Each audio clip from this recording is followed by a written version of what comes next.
it's Lori here. I am stopping in with a video for Tailored Expressions. I'm here today with something that I've been dying to share with you for quite some time. I have a new stencil that Taylor has made for me, and it is so much fun. So first I need to explain what this stencil does and kind of how it came to be. So a lot of you know the masking technique where you put washi tape around your card and then you blend ink in the middle. Well, I was sitting here one day and I had some clouds, like they were just the most perfect cloud. And I was so happy with the ink blending, and I went to peel up the washi tape and I was so careful, and along with the washi tape came up a layer of my cardstock. So that was ruined. So I threw it in the trash and I did another one, and I was extra careful. I had conditioned the tape and I was just being super careful, and again I ripped up my card front, and I was so frustrated, and I thought there has to be an easier way to mask off a card and not affect the front of the card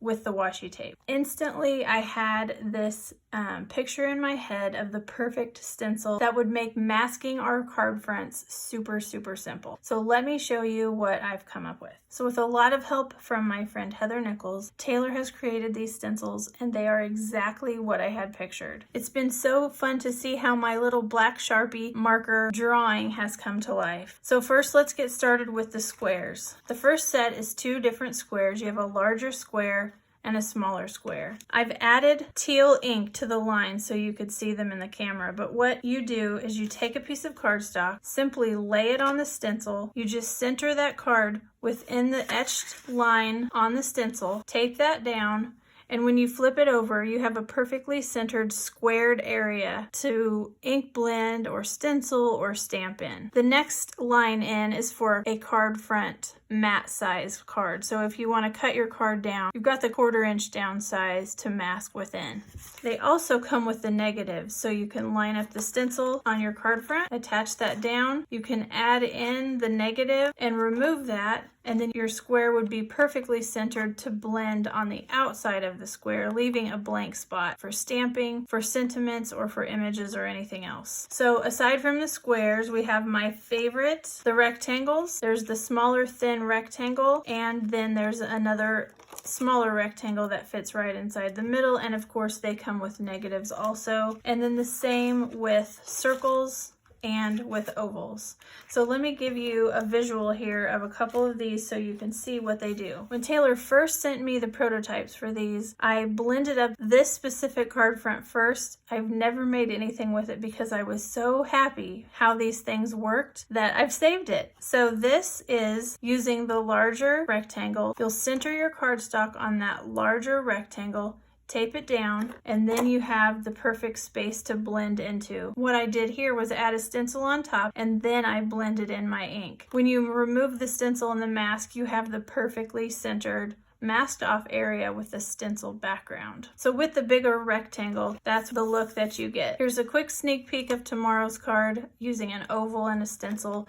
Again, centering it in that card front size rectangle, the etched lines, and then adding a stencil on top, blending out just the perfect oval background for your card. Here I've added a circle to my card front. You can see that that just lines up with that etched line, and then you have this perfectly blended area. All you have to do again is just tape the 4 corners of your card, and the rest of your card front is perfectly protected, won't get ripped up by tape, and it just makes for the perfect blended area. I wanted to say one last thing about the stencils that I have here. When you buy the stencils, they will come clean and not have the blue paint on them.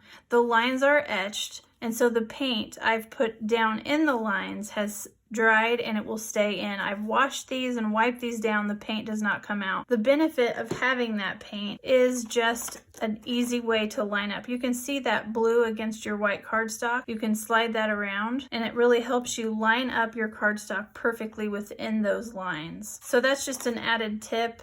You don't have to add the paint. You can if you want, but it definitely shows up better on the cardstock, and it's easier to center when you're attaching your card to the stencil. There are so many techniques that you can mix and match with these stencils and create beautiful card fronts. I hope that you are just as excited as I am. I have been waiting for this day forever, and I'm so excited to share them with you, and I can't wait to hear what you think. You can stop by my blog to see my project for today. You can also stop by Taylor's blog. She will have a list of all the stops that you can make on today's hop, and everybody has amazing projects. I've had sneak peeks from several people sharing their creations, and there are so many different techniques to add along with the stencils. It's amazing. I'm just super excited. So I'm so glad you stopped by today. I can't wait to hear what you think, and I hope to see you back here soon. Thanks so much for watching.